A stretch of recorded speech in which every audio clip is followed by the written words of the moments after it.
ตเลือกตั้ง18แขวงไสสมบูรณ์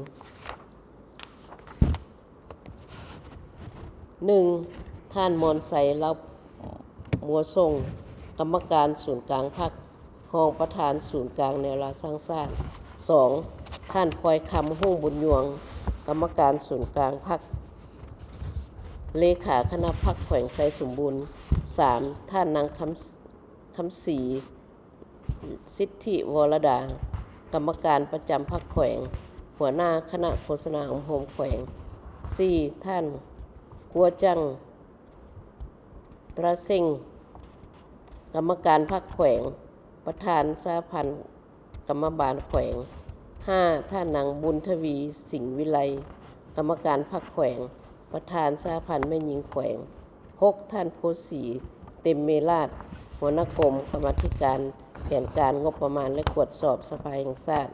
7. ท่านคำเพชรดวงมาลากรรมการพรรคแขวงรองประธานกวดกาพรรคลาดแขวง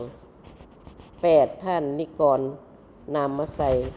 รองหัวหน้าองค์การอัยการประชาชนแขวง 9. ท่านดัวส่งเลียโกหัวหน้าแผนกวัฒนธรรมและการท่องเที่ยวแขวง 10. ท่านปริญญาเอกสมศักดิ์บุญมาตาหัวหน้ารัฐวิสาหกิจไฟฟ้าลาวสาขาแขวงไสสมบูรณ์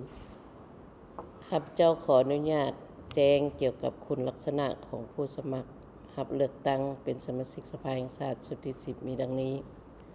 ผู้สมัครรับเลือกตั้งทั้งหมดจำนวน243ท่านเป็นหญิง66ท่านเลือกเอา175ท่านผู้สมัครจากศูนย์กลางจำนวน67ท่านเป็นหญิง18ท่านผู้สมัครจาก